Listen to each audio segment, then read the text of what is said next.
So much pain, I'm like, when's it gonna stop? So much pain, cause my life's been a lot. So much pain, I'm getting tired of these blocks. I'm in last place right now, but I soon reach the top. So much pain, I'm like, when's it gonna stop? So much pain. Welcome back to the Last Place podcast, episode 37. We're back, better than ever.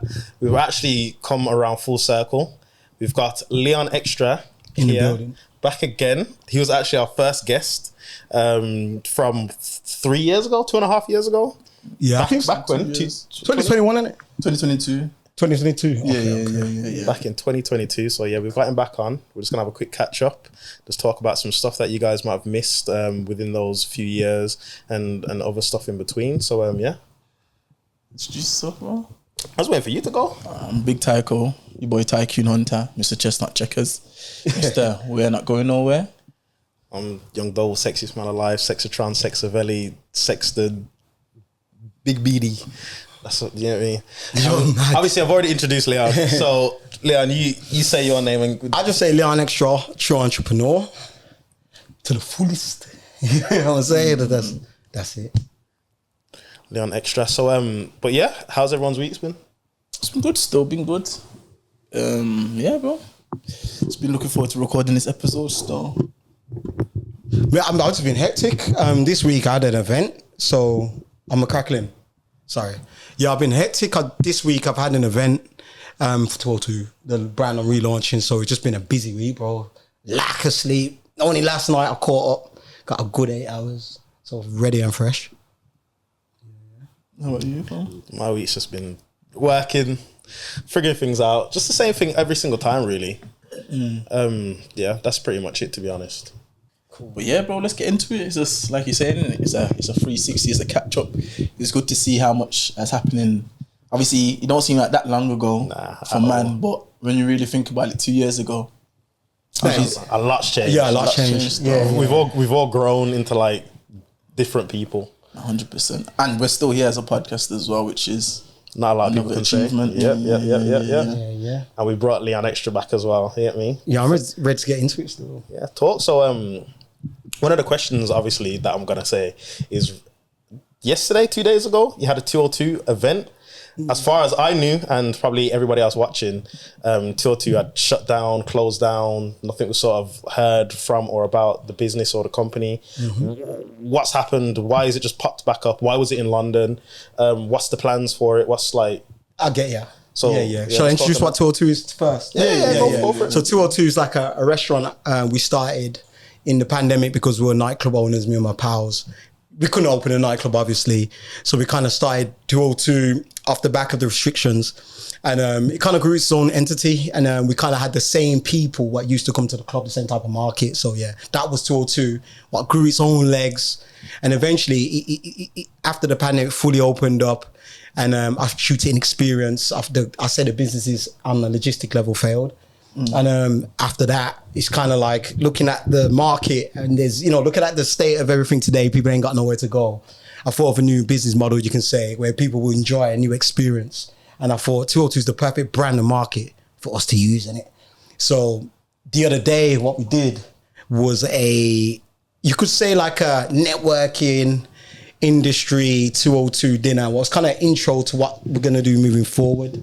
And so we just invited like rappers from London, you could say content creators, influencers, guys are just like entrepreneurs like me as well, but people are into the culture and the business. Yeah, that was it. So that's what we did. We did that in London in a venue, a membership venue called Blue Marlin Ibiza, and they were great. They fully got our vision.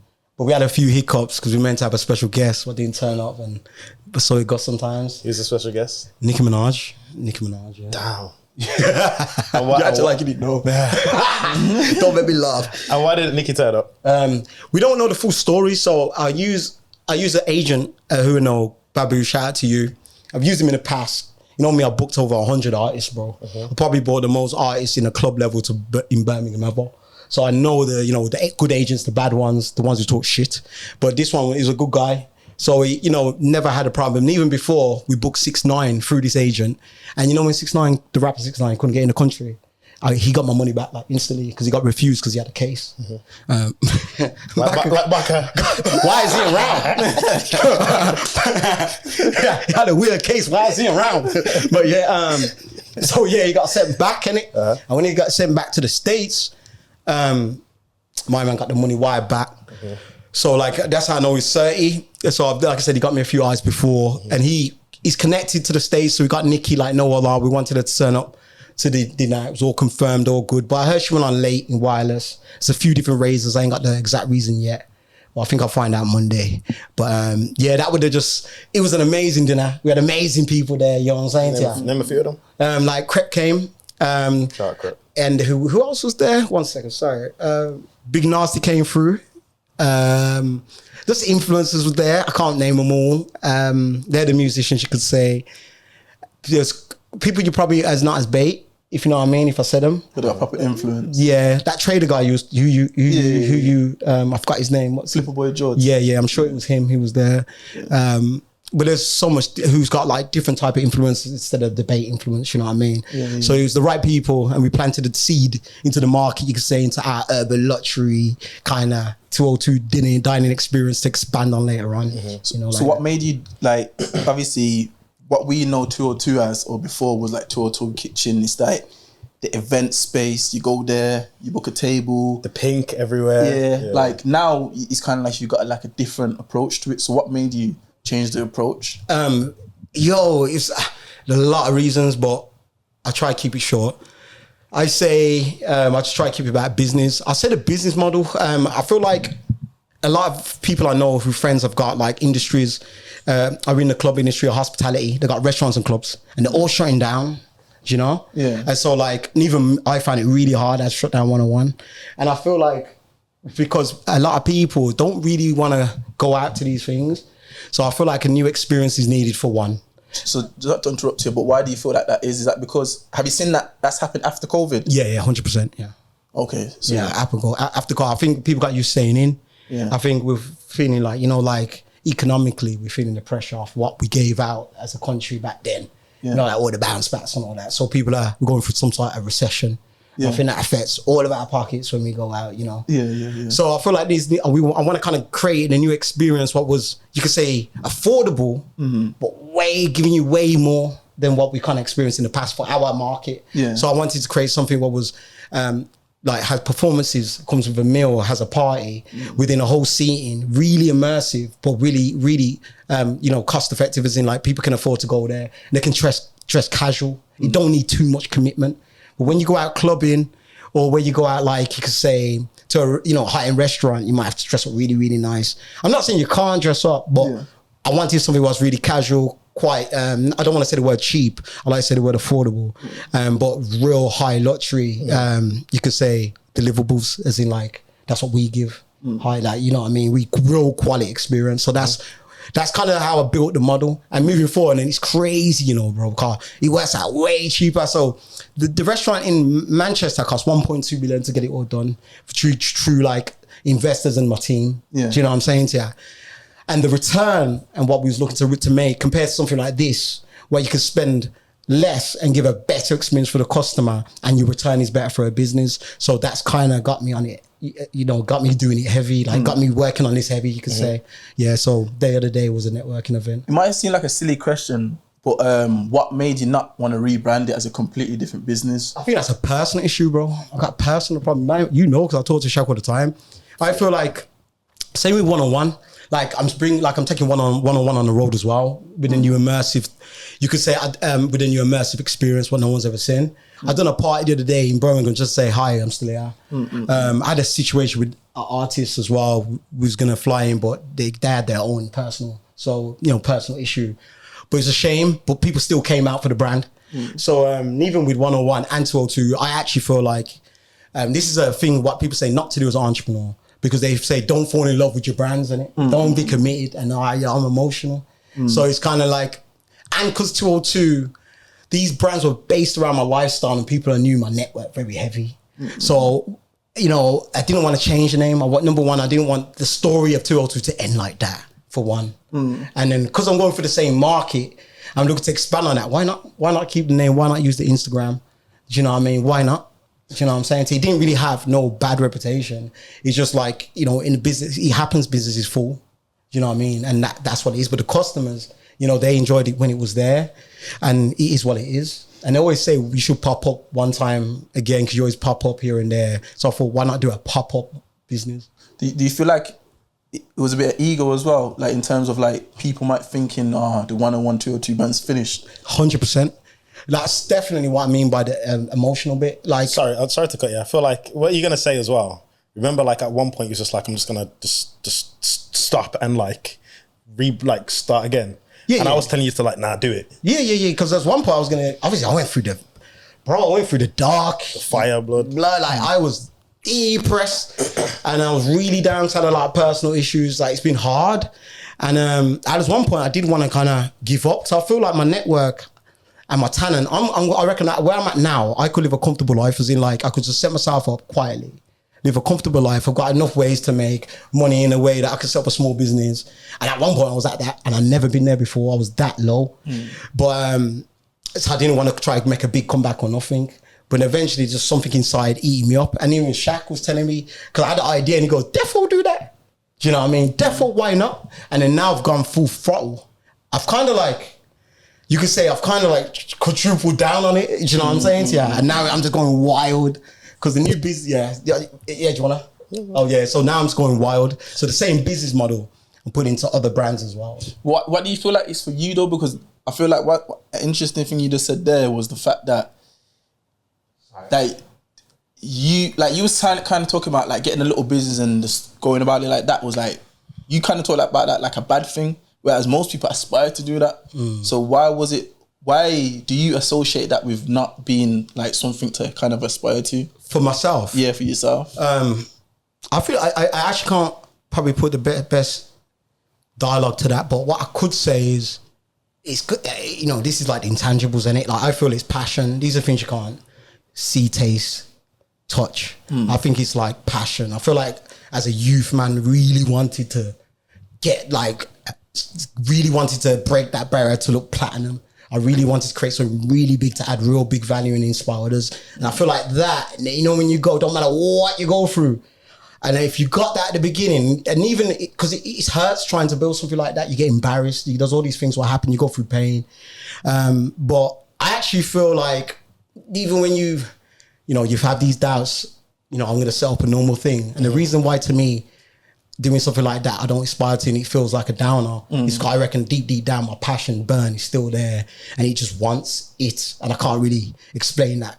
You know, like it's just a feeling. It's that need for more, isn't it? Yeah. But you know what is I find interesting about that, because it's like to the first episode, like man talking about Tesco and like you wanting to get a job in Tesco. Yeah. To now you're talking about setting up a small business and just ghosting off. That's not enough. That's not enough. But I remember talking about going to the job centre, being gassed that you got a Tesco job. Yeah, I was. Yeah. You know what I'm trying to say? Asking for more hours. So like now to see, because like you've seen more, it's like naturally what you want has grown as well. It's like what you might, your level of not achieving a lot to some people that's still a higher level, but before that was never like even, that was like your ceiling before. So it's like, you crashed through the ceiling and now your floor is like, it's higher than it was before. Like it's kind of, you know what I'm trying to say? Yeah, barriers in it. You're probably on a journey. If you're on an entrepreneurial journey, anything you're going through, I feel like there's certain barriers you go. Once you pass, that's kind of like your bottom line. Do you know what I'm saying? Okay, So when I was, when I was living in housing before, I just needed a job. You know what I'm saying? So when I got a Tesco job, I was gassed. You know, that was a barrier. Yeah. So at that time, I was like, you know what? I ain't even gonna run around doing nickel madness or whatever. This job thing's calm. So I was like, after that, it's like, if anything went wrong, I'll just get another job. Do you know what I mean? But obviously life went different because I ended up going back, you know what I'm saying, doing a bit of madness in that group. But yeah, it's kind of, that would have been my bottom line from there. You know, if worst comes to worst, I'll go get a job. So it's kind of like probably me opening a business is now my new bottom line. You know, because I've had a few restaurants before 202. I had a club what failed before 101. So, you know, getting 101 was kind of, I had a club called T, what was like years ago before 101, probably a good 5 years. And then when I got 101, it was kind of like my new bottom line. So I had a club, I'm going to do it again, but properly. So probably that's what it is now. Do you know what I mean? And bro, just age. I feel like age plays a big part. I feel like back then, at that age and where I was, because obviously man was poor. So it's like, when you get a job at Tesco, I'm gassed. And it's kind of relative to my age as well, innit? And as I got older and more experience doing entrepreneurship, it kind of, you could say the barrier, what gets breaks, becomes my bottom line now. So I feel like now it's kind of like doing something like that to me, but to others would be okay. But to me, I feel like sitting there like I'm rotting. You know what I mean? Yeah, you know what I'm saying? Even though you're doing something. Yeah. You know what it is? I call that, what did I call it? Like dreamer's disease. You know, like you just can't sleep, you can't eat. Like it's because it's just this certain things eating away at you. Yeah. And even though you're doing something great and you like you said, you're getting money, you know, you're chilling, you're living a quiet life. Like it wasn't enough for you because the dream of what you actually want to do and want to achieve is like destroying you in it. So it's like I have to do this club thing. I have to do the events, blah blah blah blah. And blah. you know as well, like I can live comfortable myself, but there was investors who lost money in 202, and I feel like as well, it's kind of like keeping the brand name. It's kind of like I wanted to give them back the equity. Because my new business model, I've never been this confident in anything moving forward. Not just with 202, with the model itself. And I thought that's another reason why how we keep the name, and another reason what keeps me burning to go is that as well. If you know what I'm saying, it's like I want to actually do what people don't do. These investors lost. I'm going to give them that W back. You know what I'm saying? I'm going to work hard. I'm going to document it as well. You know what I'm saying? So that's kind of where I'm at right now. So there's multiple reasons for real. To touch back on something as well, you say you was depressed. Like, what do you feel led to that? Blood. Multiple reasons. Timing, bro. Like I said, the first thing I say was, you could say, I reckon the first thing is when I lost my cuz. I call him my cuz. He's not my real cuz, but his friend was my best friend, and I seen him grow up in it.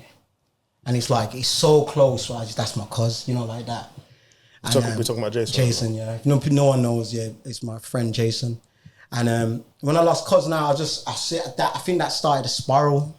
And then after that, it was just spiraling. Like, you don't want to say stuff coming freeze or whatever. After that, my mentor, Danny Fisher, who's a GOAT, by the way. Absolute GOAT. Danny was great. Man. Yeah. And I mean, my man looked after me back in the day when I was trapping. Like, he used to look out for me. And even when I caught my case, I couldn't read. I'm dyslexic. My man's reading the whole thing, helping me. We do the whole strategy I approached it, the barristers I got, everything. My man, even down to that, he used to help me with the emails and commit to it and everything. Business, he told me about VAT. So, and I lost him like 5 weeks after. And it was crazy because in business, that's my guy, innit? That's the guy I call. So he said, not having him around, and I was emotionally in a bad place. And then I lost, the businesses started to fall. And I started to get embarrassment. And the business couldn't afford to pay people. And because I'm the face, they don't know there's all these other owners or what have you. I'm getting it in. But I feel like, and then I lost my homie, Anton. And that killed me because and we was not talking at the time. And he tried to reach out not too long before. And I must have like, his brother rang me. And I must have like been ignorant or like being dismissive. And be like, nah, I don't want to talk to my woo. But deep down, I knew there's love there. But this is a good lesson because like his brother, he's reaching out and I've got love for him and I was being in a mood because I said, I want my man I don't want to talk to my man, I want him to burn or what have you for what he probably later on. You know what I mean? And then when someone told me that someone took his life, I go, bro, it was hard. And that was again, all this happened like within 3 months with everyone passing.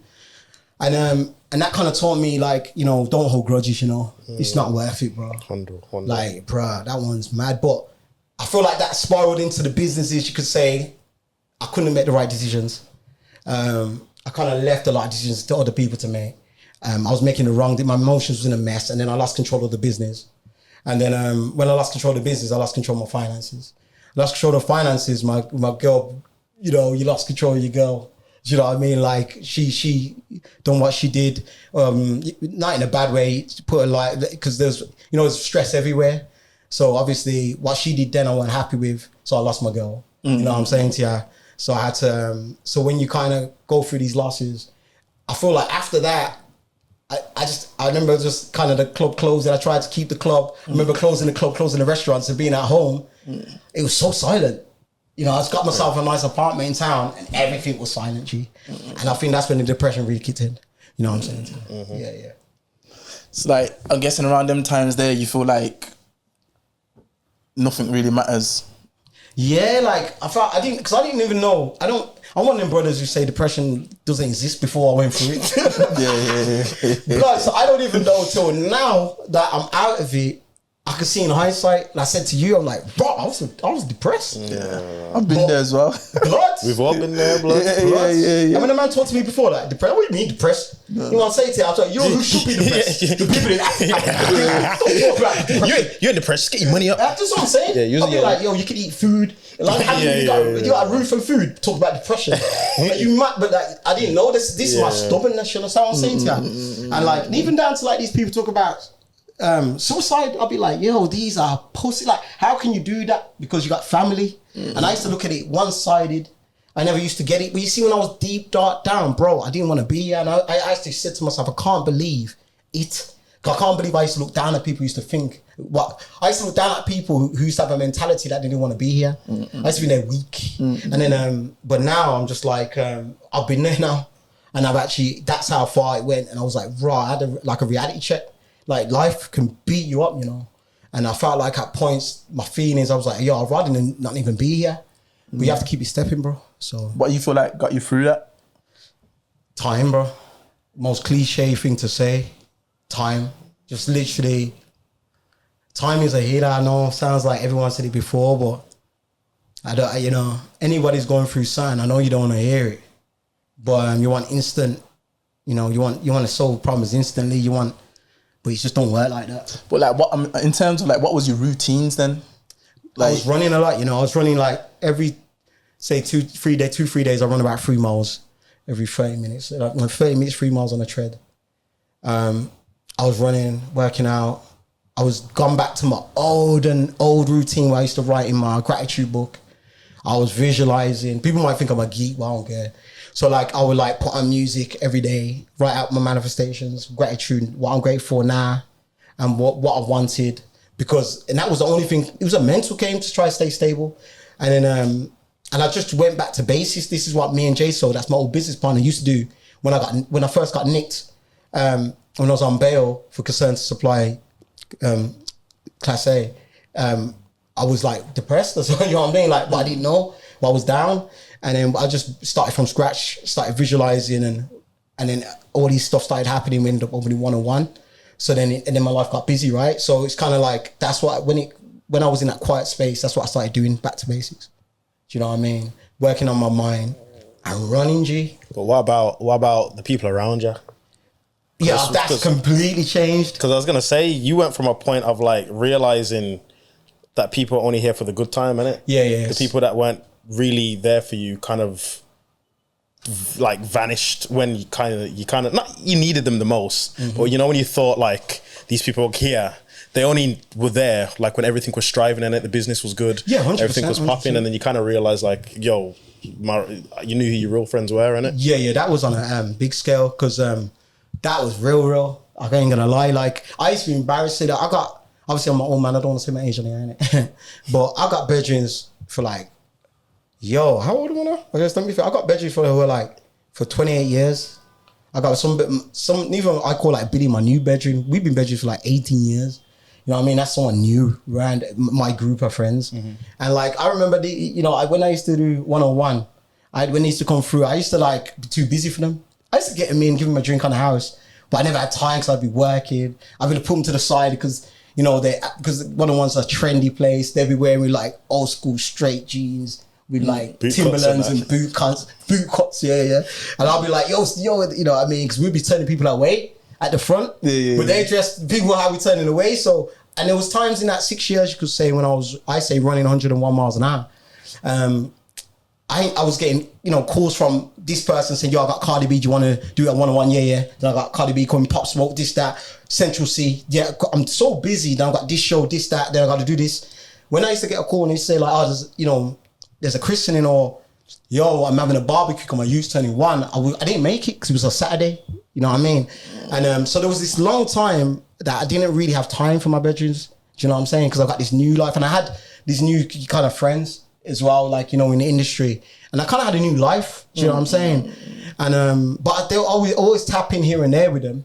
But it was never, but when I lost everything, and like, that's when I realized, my phone went quiet and I'm no one, I'm no one. You know when you watch them films when they're big stars and they lose everything. I don't know how they must feel. And they're A-lister and then they say everyone disperse. I don't know what they go through. Because I'm a little man in this thing.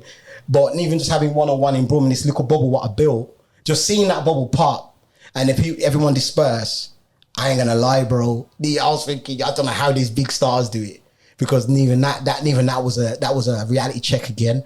But boy, what I did like about that was I had time. So when I was at downtime, when I was just in this apartment with nothing and I'm just running and what have you, I had time to kind of link all my bedrooms and I was doing everything. And I forgot how much fun I have doing these things, like going to MC events, because we used to MC as kids, just going to check for them, check for the, like, because they got kids and all that. And just doing that, I thought, bro, I've been missing out on this. Do you know what I mean? And tapping in with Shaq a lot more. Yeah, and that's kind of been a big reality check for me. I was like, okay, when I'm moving forward now, because I'm obviously going for the ultimate bag next, innit? And I feel like, okay, I know who I'm going to keep around me, if you know what I'm saying. Yeah. Is that calm? Yeah, that's great. So, quick question as well. So, I think he kind of touched on it, but can we just get a bit more of an in-depth answer? So, a lot of people just want to know where 101 is. I know you're saying that you're on the road and stuff now, but there's people that don't know about that event that's previously gone. People always asking me, yo, when's 101 coming back? I'm like, 101's like still alive and kicking, but they just don't know what's going on. So, can you just explain what happened with it and kind of like exactly what you're trying to do with it? Yeah, okay. Just in a bit more depth, please. Yeah, so 101 was a nightclub what came in Birmingham, probably the first of its kind, urban luxury bottle nightclub. And we eventually shot it just due to after pandemic, like post-pandemic business is the best way to put it.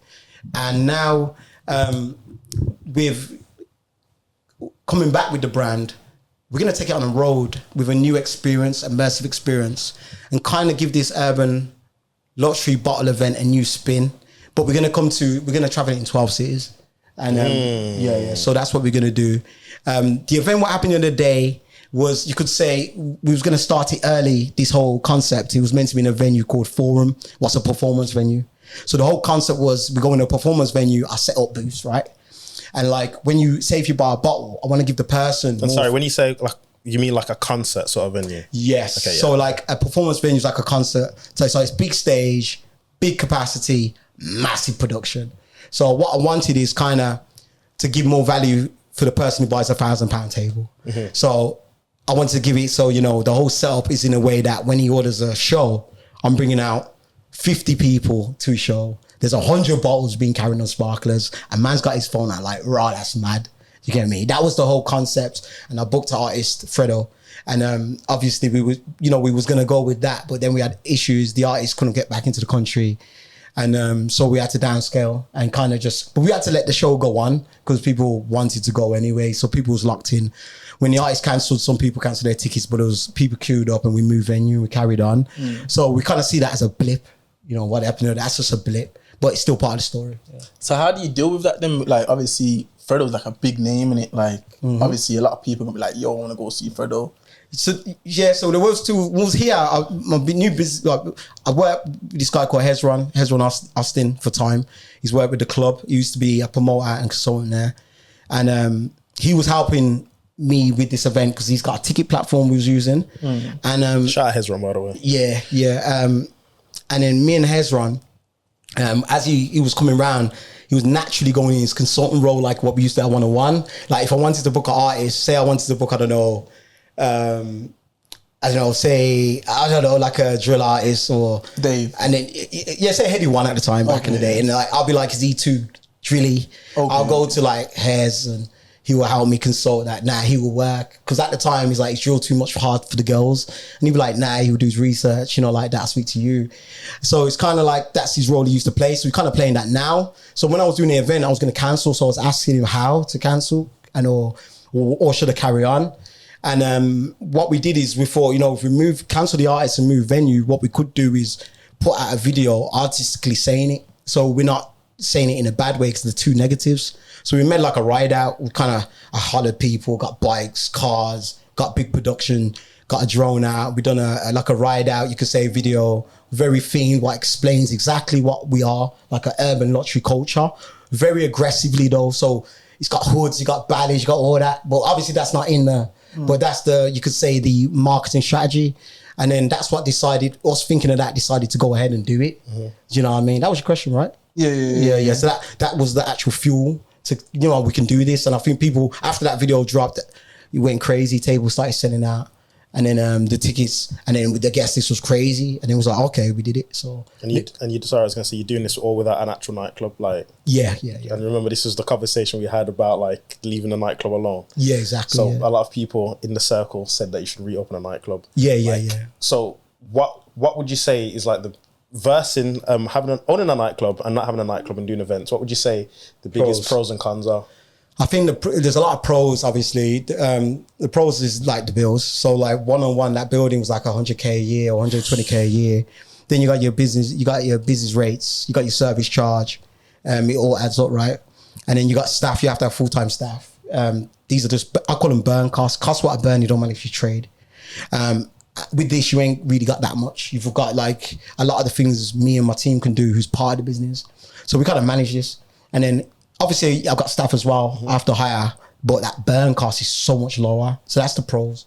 The other pro is I get to create something, this energy, like the raw energy of one-on-one or two, and actually bring it to everyone.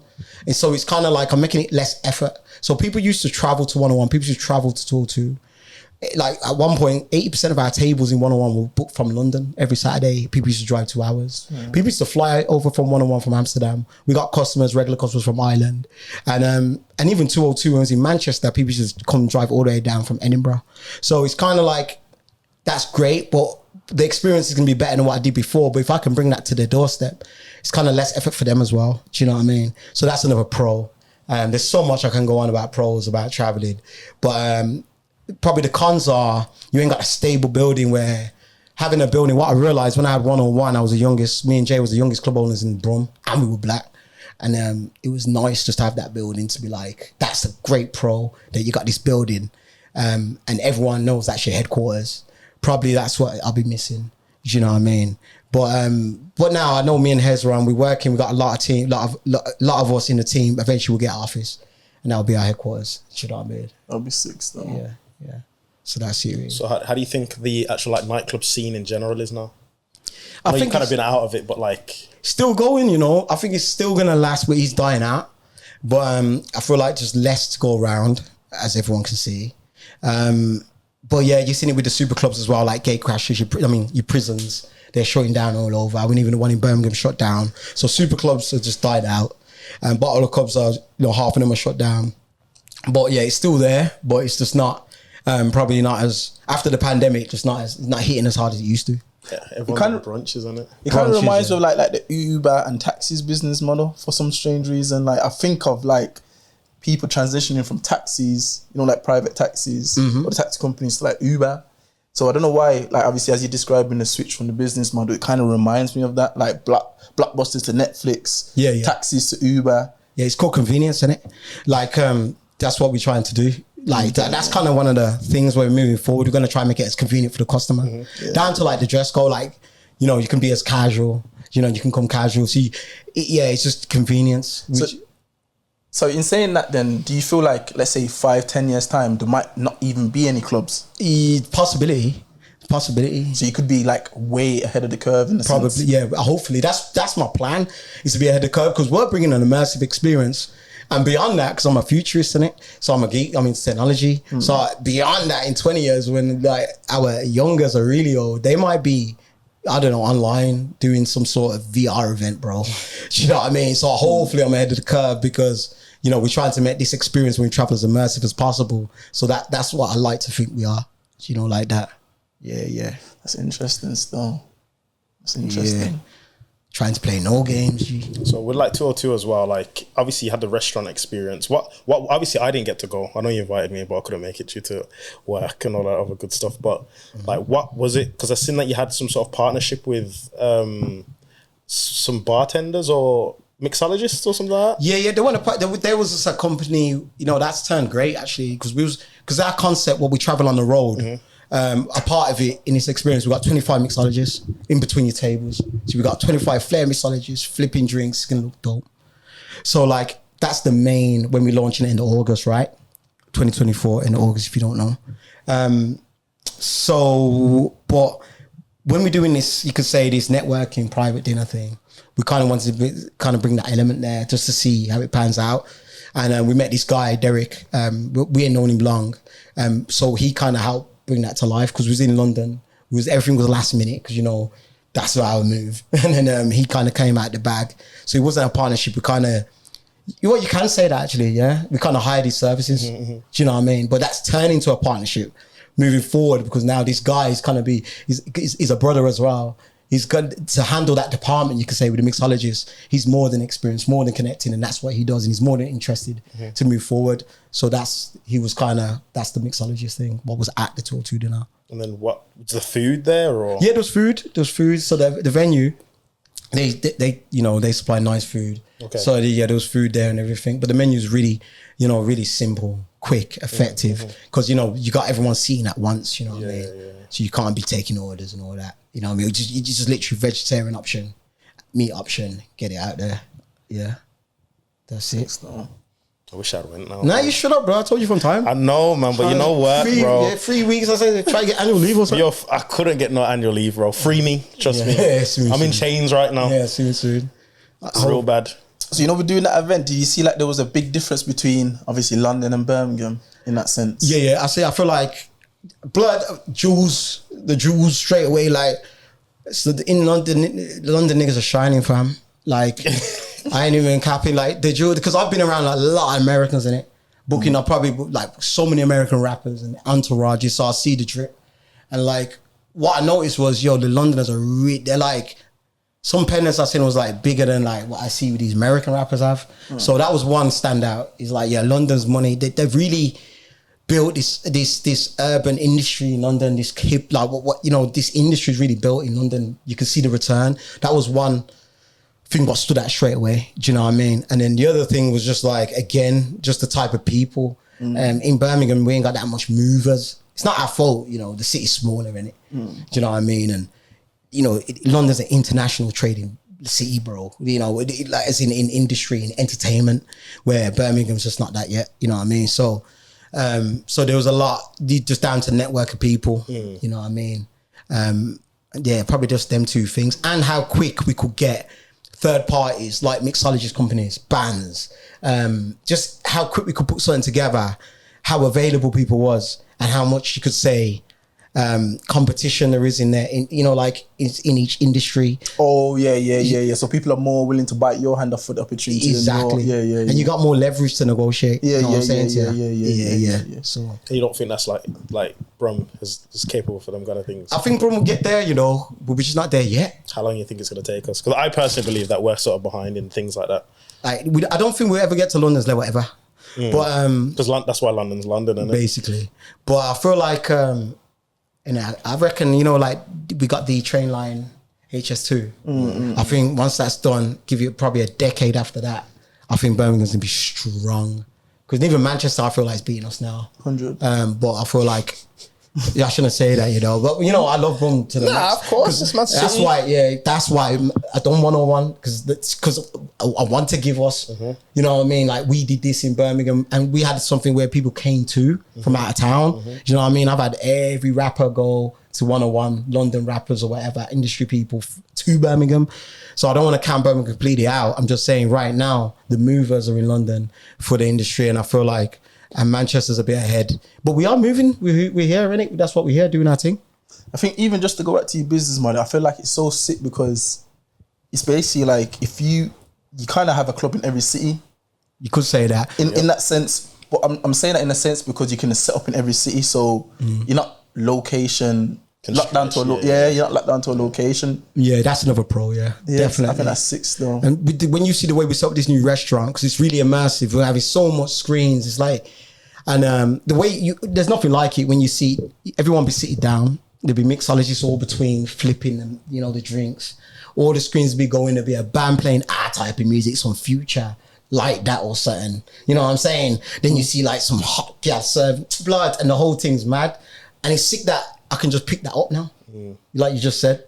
Or it's the same thing, plow, and I can give that to every city. So it's definitely a plus, and I get excited because then we can focus on making the one show ill and then tour that show. You know what I'm saying? It's definitely the future still, because once you know that you got something that works, you're just replicating it, innit? Yeah. And I'll copy the model, because when I thought of this, I thought, nah, I'm doing the numbers. I'm in my yard, I'm like, this is genius. I remember when you thought about it, bro. These skeezers wouldn't stop calling me.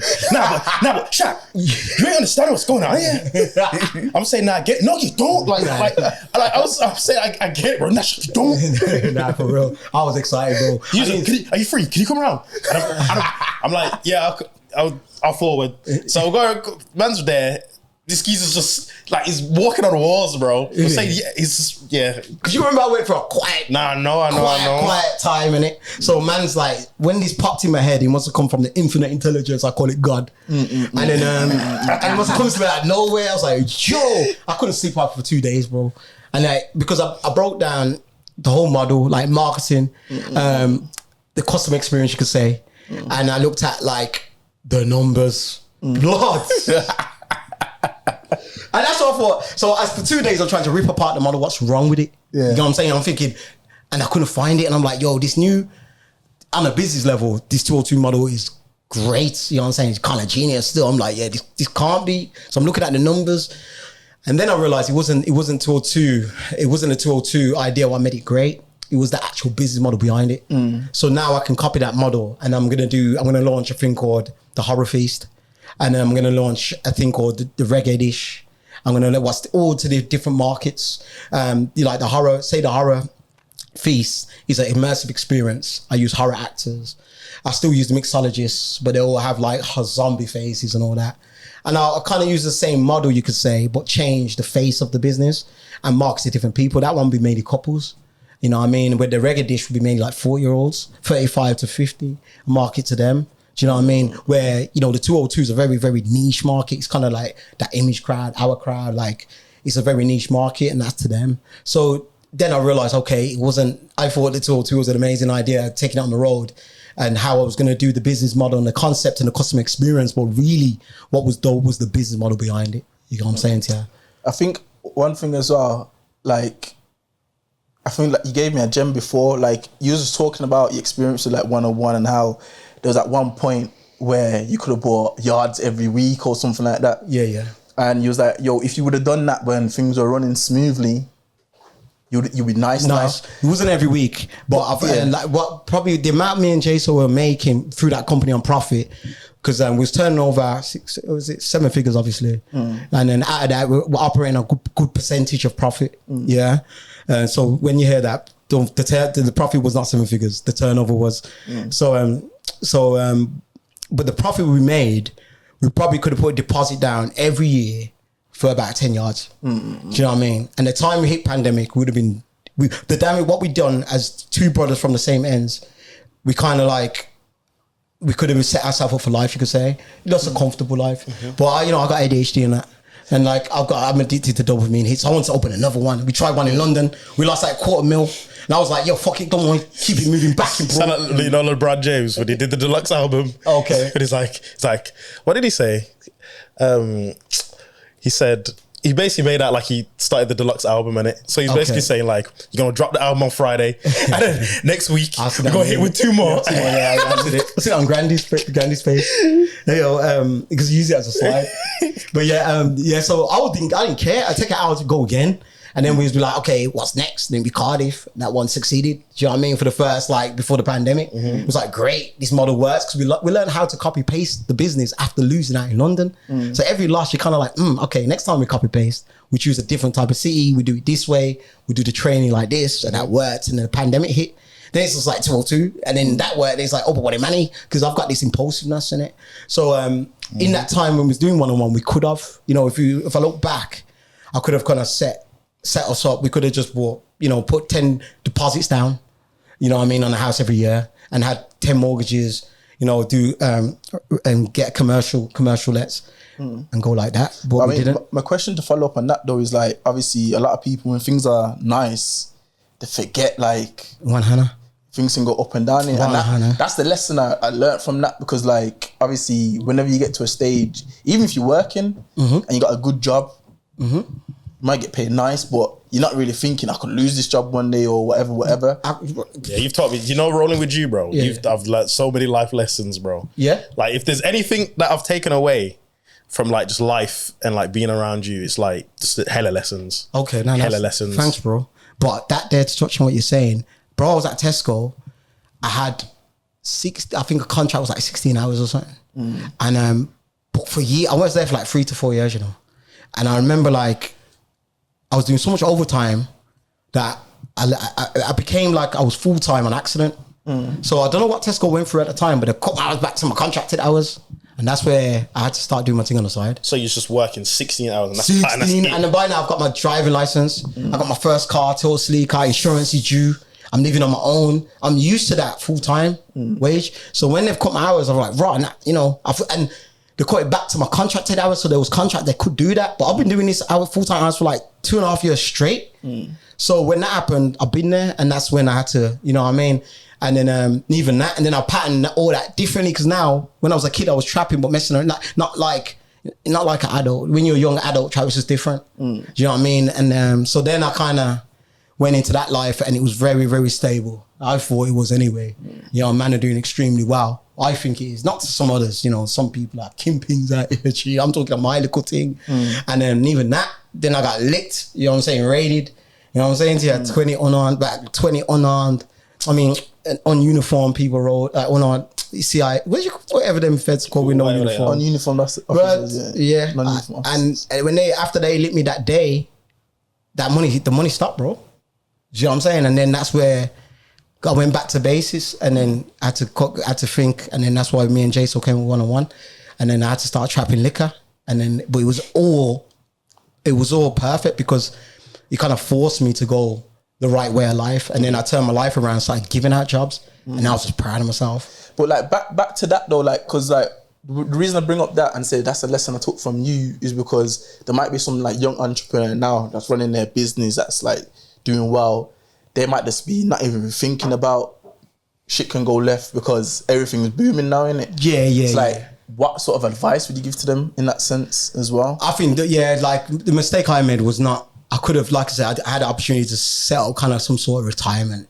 Like if me and Jay would have reinvested half the profits, me and Jay went hard in just growing the brand, and literally, as long as we both had a car, we both had a roof, as long as we both was nice, it was all about the business, just making that brand bigger and bigger. I think that's healthy to a point, but I feel like you do need to put some down on the boring stuff. And because of my ADHD, the boring stuff I don't want to talk about.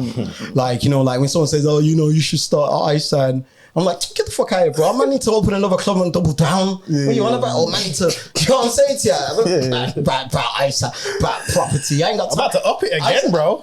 Yeah, I'll be like, you know what I could do for $250,000? You want to talk about buying a property outright? I'll be like, bro, man can get a club and make X amount. Do you know what I mean? So I'm thinking, I hear what they're saying, but I'm thinking, but for that amount of bread, I can do this, not knowing that the industry can flip on my head. Pandemic. Do you know what I mean? And now my bedroom, you know what I'm saying to you?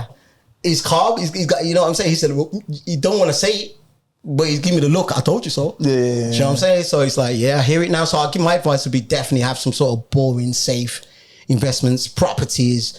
What's the other good ones? Any commodities really, like gold, stocks, crypto, and even the crypto's dangerous, but Bitcoin, I'll say, you know, just the commercial ones, why ain't going to be so volatile. All right, so just before we wrap it up, we're wrapping it up already. Yeah, it's time, man. We've been here for a minute. Okay. Just before we wrap it up, I'd say, could you?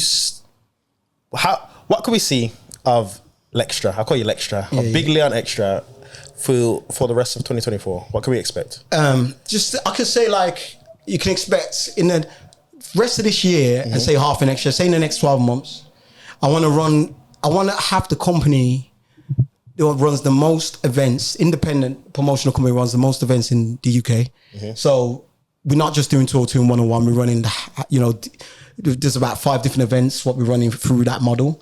And we want to be able to like go to these cities so many times a year. So we want to put on about, from now, you could say till next year, the goal is to run over 300 events.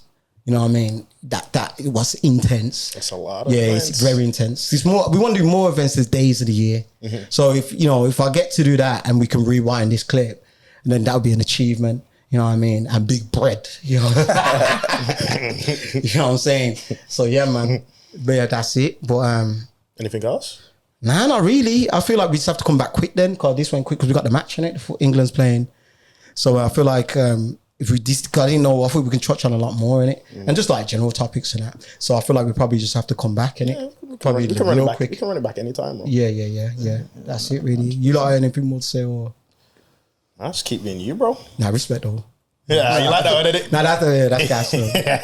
That's gas. Man, this definitely was a good episode, but obviously it's like definitely a catch up to see where man's at. I feel like he addressed a lot of topics. Okay. A lot more could have been addressed, obviously, but Yeah, defo like a middle. I feel like before was a start, now we're in the middle. Yeah. The next one's gonna be like, I feel we should go more talk about more. I want to talk about love and shit, like relationships. We can do that in the next one. In the next one, yeah. I feel we should talk. Back. I think that's kind of where I like, because even the business and moving forward, it's all based on these like feelings behind it, and what you get your motivation from things like love, inspiration, and even talk about the darker times. So I rather kind of like, I would love to like come back and talk about different things. You know what I mean? We could do business. We could just do like a part 2.